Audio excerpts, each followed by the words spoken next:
Hello everyone, कैसे हैं आप लोग। उम्मीद करते हैं कि अच्छे होंगे।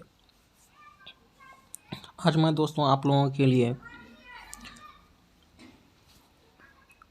जो है कि सीटेट पेपर 2 का क्वेश्चन लेकर के आया हूं, जो दोस्तों की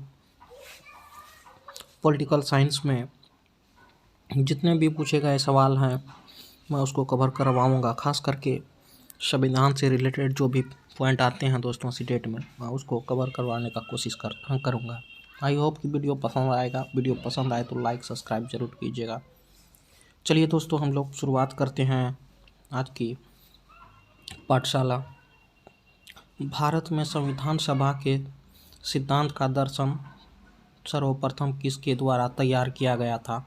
यहाँ पे ऑप्शन दिया गया है दोस्तों, बाल गंगाधर तिलक, महात्मा गांधी, मोतीलाल नेहरू और जवाहरलाल नेहरू। तो इसका राइट आंसर हो जाएगा दोस्तों बाल गंगाधर तिलक। नेक्स्ट है 2 नंबर क्वेश्चन है, निम्नलिखित में से कौन सा कथन सही नहीं है। एम एन रॉय के नेतृत्व में पहली बार संविधान सभा की मांग की गई। नेहरू रिपोर्ट से संविधान सभा पर चर्चा की गई। ये बात भी बिल्कुल सही है। 1942 में क्रिप्स मिशन ने संविधान सभा के गठन की बात कही। ये बात भी बिल्कुल सही है दोस्तों। 1924 में जवाहरलाल नेहरू ने संविधान की मांग की। ये बात गलत है दोस्तों, इसलिए गलत ऑप्शन ही हम लोग को टिक करना था, तो इसलिए फोर्थ ऑप्शन सही हो जाएगा, राइट हो जाएगा, गलत हो जाएगा। संविधान सभा के संबंध में निम्नलिखित कथनों पर विचार कीजिए। संविधान सभा का गठन कैबिनेट मिशन द्वारा किया गया। ये बात बिल्कुल सही है दोस्तों।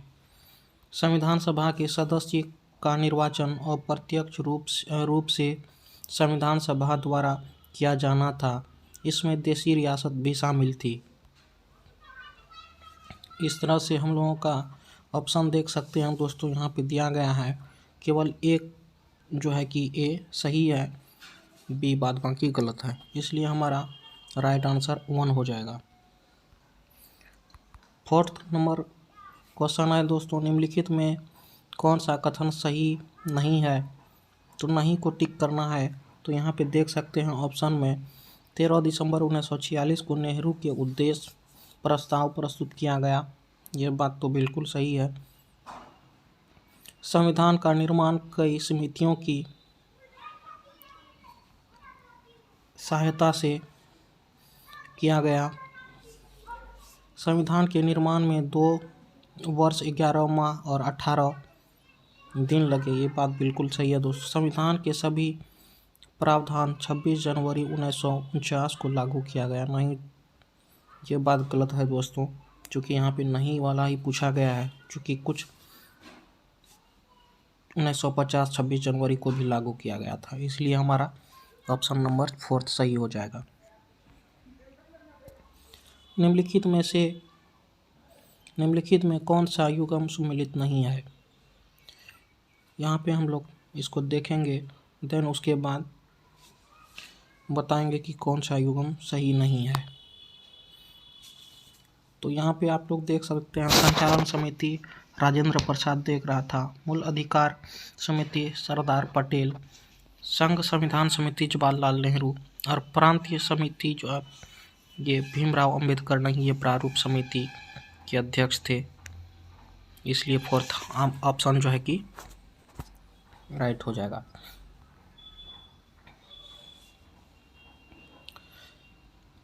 निम्नलिखित कथनों पर विचार कीजिए। भारत संविधान में संघात्मक शासन, अशासन तथा केंद्र की अपशिष्ट व्यक्ति एवं शक्ति का प्रावधान कनाडा से लिया गया। भारत संविधान में एकल नागरिकता अमेरिका संविधान से प्रभावित है।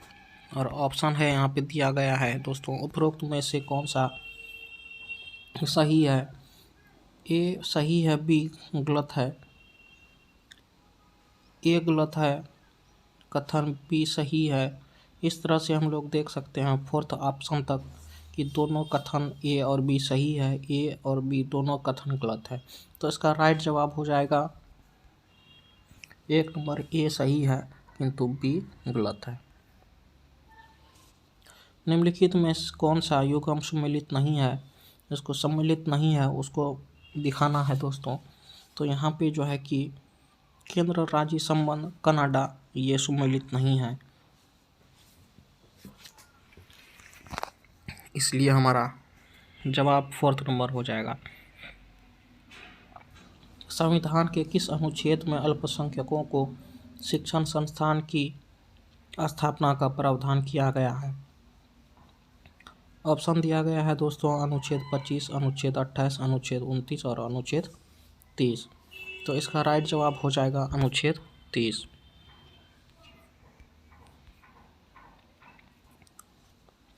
मूल अधिकारों के परिवर्तन का अधिकार संविधान के अनुच्छेद 32 में दिया गया।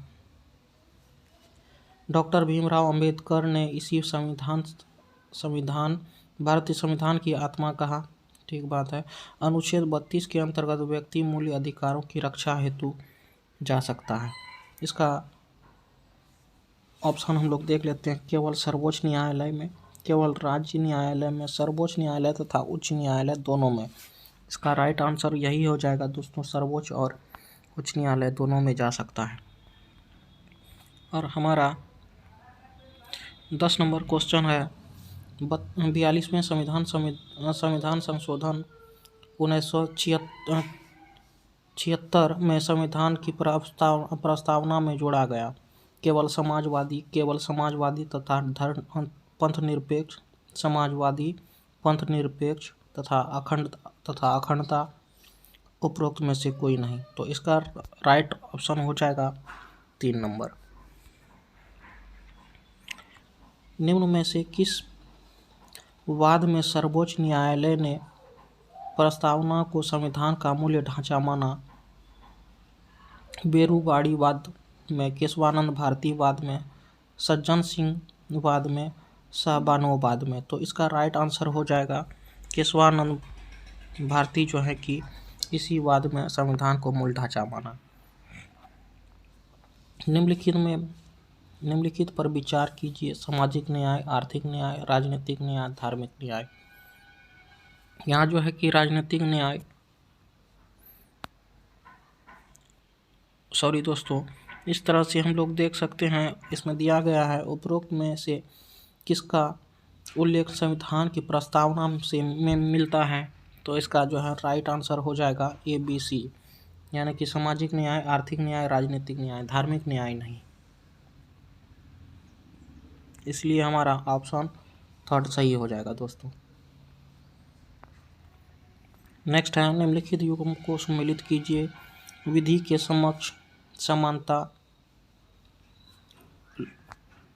लोक नियोजन के में अवसर की समानता। इस तरह से हमारा एप्रोप्रिएट आंसर हो जाएगा इसका 2 नंबर। आप लोग देख करके मिला लेंगे दोस्तों और अपना सही कर लेंगे।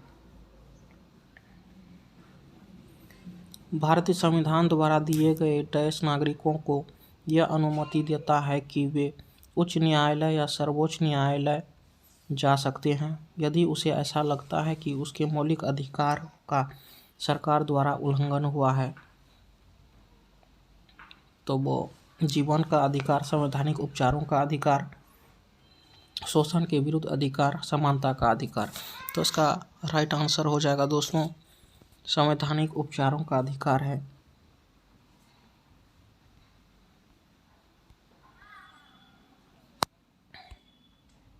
यहाँ पे 15 नंबर दिया गया है। भारत संविधान के किस खंड को अक्सर संविधान की आत्मा कहा जाता है?